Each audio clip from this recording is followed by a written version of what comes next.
Yes, this particular evening, I want us to now turn our attention to the C composition in imaginative essays. And I would just like you to listen to this story from my book, and Surmount the Essay World, Surmount the Essay World. So, because I'm now going to read my book. So listen to this composition. Write a composition ending with the sentence, "Since that day, I learned never to disobey school rules again." This is what the student writes. It was a Saturday morning, and all students were doing community work. I, as a head boy, I moved here and there supervising community work. Suddenly, the watchman came and called me. Uh, I ran as fast as possible to where he was. Within 2 shakes of a lamb's tail, he showed me a white lady. "How are you?" I greeted. "I'm fine," she replied. I then asked, "May I know you?" She answered that she was Valerie, a tourist from Texas, USA. She said that I am looking for a hotel in Sirisia town, but I could not find. I do not know the town. She therefore requested me to either ask for permission or take friendly to show a guest house in town. I looked at her good body and felt mercy for her. How can such a good lady get lost in town and yet men are hyenas? My father had always advised me to be welcoming to strangers because Abraham welcomed angels like that. As the saying goes, a good friend is the one who helps you. I winked at the watchman and accompanied her to town without permission from the headmaster. Valerie got excited. She was dismayed by my courage. She babbled in excruciating gaiety. I stared at her and saw that she was in fact as happy as a barren woman who has become pregnant. I knew she was happy because men are hyenas, as our class mistress called them, will not disturb her. Valerie was a luscious girl. She had dressed to the nines, and any normal man who saw her would desire hanky-panky or roll in the hay with her. Of course, even me, I would not mind to have rocks off, since no man lacked thirst for ramby-pamby. She held my hand and my blood ran in veins. As we walked towards Sirisia town, she told me about life in the United States. He narrated to me about the cold winter, hot summer, and expensive life. I admired the expensive life in the United States. The affluent, the affluent of the hardworking Americans shocked me. I took Valerie to a comfort guest house. I negotiated the price. The receptionist had doubts in his eyes. I have not liked her face at all, even as she gave me the key. As I walked into room 13 to go and chat with my new catch, the receptionist started calling, and my heartbeat like West African tom-tom. We reached the room and she asked me, "Do you mind a hot kiss?" I said yes. And she said, "I love you, honey," and kissed me. Hardly had I hugged her than the door opened and my principal staggered in. I was panic-stricken and remained to the ground. My body went numb as police followed me. They produced round metals and tied Valerie. Just look at that choice of words. My heart sank. "You are sacked as a head boy," the headmaster said. I don't care," I shouted back. He raised his hand and smacked me like Big Show. I keeled over and passed out. The next time I came back to life, I am in hospital, not knowing where Valerie is. I saw my parents grinning like geckos over me in the hospital as my headmaster smirked like a frenzied baboon in a circus. I was suspended for 2 weeks and the news were announced in TV and radio. I got so marveled. Mm. It was wonderful, and I got so ashamed. I lost my position as a school head boy, and the students called me male prostitute. Since that day, I became a barren boy. I chilled totally and learned never to disobey school rules again. Now, that is now a student, yeah, who is trying to communicate, yeah.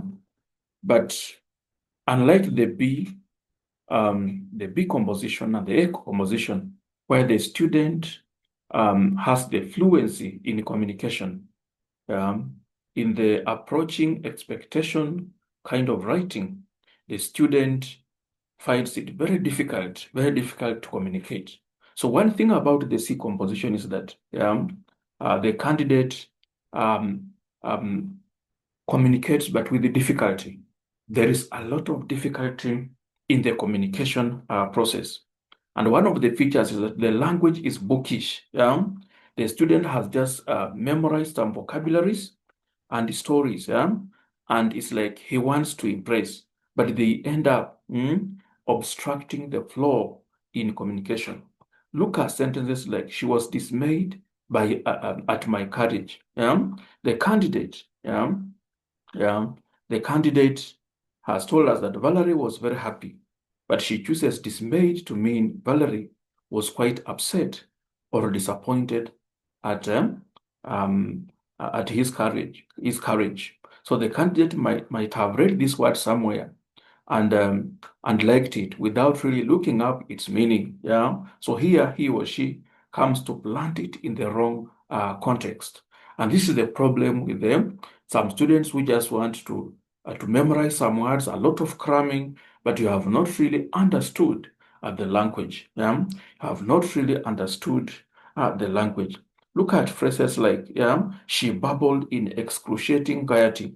Yeah, the suicidal word here um, is excruciating. Yeah, is an adjective, yeah, in the negative sense. We talk of excruciating pain to emphasize the extremity of the pain. Yeah, but here the candidate is emphasizing Valerie's happiness. Yeah, so how can you use excruciating to talk about happiness? Yeah, so gaiety is also too bombastic and old-fashioned. Yeah, so the smile bombastic and old-fashioned. So the simile, grinning like geckos over me, is bookish.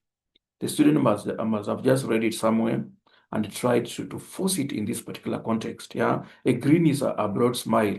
Why will his parents smile happily when their son is ill in the hospital? A son who is ill in the hospital, how can they smile, have a grin? So moreover, the headmaster smirks like a frenzied baboon in a circus is also bookish. Yeah, bookishness is just choice of bombastic words. You choose bombastic words in attempt to impress, but you end up planting them in the wrong context. Yeah, as much as smart suits the context, yeah, a baboon does not have enough intelligence, yeah, to trick someone successfully and then give a triumphant smile. The last paragraph is the worst, where the narrator is put on press and he gets so marveled, so marveled. Marveling has a sense of enjoyment, yeah, which we do not expect here. The candidate makes it worse by commenting that the experience was wonderful instead of terrible. Yeah. So that is, he just likes the word, the word wonderful. So he wants to use it, but he uses it in the wrong context, which is terrible. It's supposed to be terrible, not wonderful. So these are words which the student has just crammed and scattered all over the page in attempt to impress, but makes the situation even worse. Another feature of the C composition is overuse of idioms. The student overuses idioms. Like there's a paragraph here, where, okay, he knows that, for example, sex is supposed to be euphemized. But now using so many paragraphs in one sentence makes the expression very questionable. For example, it talks about hanky-panky, having rocks off, ramby-pamby. Both of them refer to sex, but they are used in the same paragraph. Even says that, okay, for example, she had dressed to the nines, which is very good. But now having hanky-panky, rocks off, ramby-pamby, and dressed to the nines in the same paragraph, that is overuse of idioms, which is a feature of the approaching expectation essay. There's also mother tongue influence. For example, he says, and so we are trying to say that as good writers, let us be very keen on the first language. And what we find in poetry, for example, don't transfer. For example, you find a writer like Okot Bibitek has used the first language in poetry, and then you want to transfer it into composition writing. No, literature is not like language use. In language use, direct translation and local dialect, it's not allowed in an English composition. So, for example, it talks about um, everyone had a desire. Okay, right? I admired the expensive life. Yeah, expensive life. I think he's trying to talk about the class issue. Yeah. So this sentence is a direct translation from vernacular in which the life of affluence or riches is described as expensive. Another instance when the examinee or the candidate says the receptionist had doubt in his eyes. Yeah.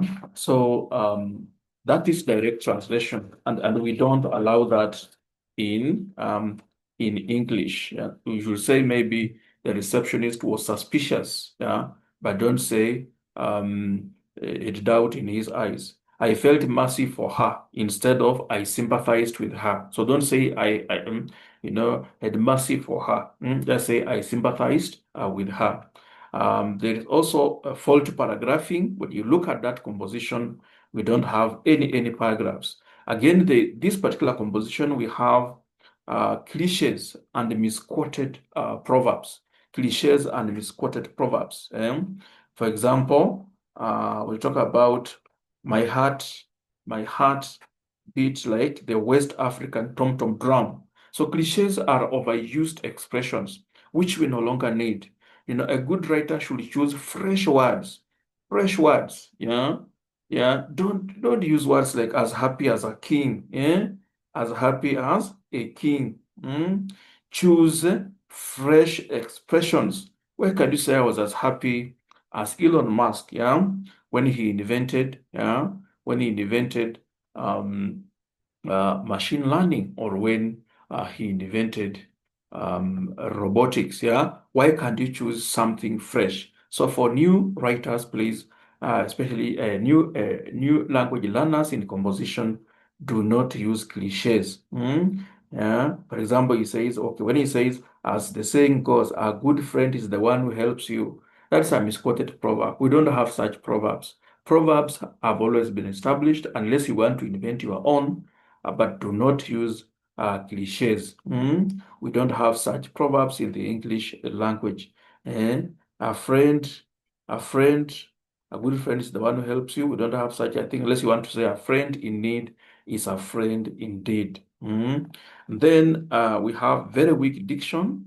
Very weak diction. There is very weak choice of words that makes the essay flat. Yeah, almost everything is ordinary. There is nothing captivating in the approaching expectation essay. Yeah? Look at sentences like, I looked at her body and felt mercy for her. Very flat. Why not say, I surveyed her magnetic beauty and scoffed at the possibility that such a queen could walk alone. Yeah. Why can't you choose words that are fresh? Yeah. So this writer irritates the reader further when he says, they produced round metals and tied Valerie. Surely. They produced round metals and tied Valerie. Another candidate will say they whipped out the handcuffs and arrested Valerie. Yeah, so so the choice of word, diction matters a lot. And when the examiner is marking, any impressive use of words will be awarded. Yeah, but when you just have, you choose words very badly. If you just choose words anyhow, you will not score. Look at expressions like, I become a barren boy. What is that? We cannot even guess what he's trying to say, or maybe he's trying to say, I became impotent. But again, even impotent is a very strong word. Yeah, so look at informal words like chilled. I chilled. Those are very informal words. We don't use such words in examinations. Yeah, they are not allowed in examinations. Maybe you can use them in a dialogue to show that the context is casual and all that. So such words are not allowed when you're just writing a paragraph in the third person. Yeah. So we also have so many gross errors of misspelled words, like advised is using the C instead of the S. Lost, he has used double L. Poor capitalization of nouns like Texas is using small words. Saturday, small letters in Saturday. And the numerals like 13 are used. Numerals are not allowed when you are writing a composition. Maybe I can just share the slides so that let me see if we can share the. Do we have any slides here so that we share them for people to see, for people to see. Um, do I have any slides here? I have any slides here so that I share. Yeah, so and again, when you look at the subject, again, when you look at the subject of this composition, when you're talking about taking a girl to the lodging, taking a girl to the lodging, sorry,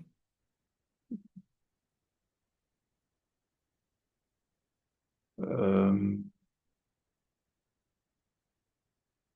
taking to the girl to the lodging to make love to her, that is not allowed. This composition fails the test in terms of culture. It fails the test in terms of culture. Young writers should avoid any temptation, any temptation to transgress a culture. So taking a girl to the lodging, you don't have to go to the lodging to be fired. You don't have to go to the lodging to be fired. Yeah. So thank you so much for listening. Thank you so much for listening. That is the C composition. That is the C composition. That is the C composition. So avoid transgressing the rules of culture. Always make sure that every composition you write is in line with cultural demands, and don't provoke the examiner to penalize you for lacking culture because you are a young writer. You are not Ngugi wa Thiong'o. You are not Chinua Achebe. You are a young writer who is determined to use English for communication, not for aesthetic purposes. So for thank you so much for listening to me. Thank you so much for listening to me.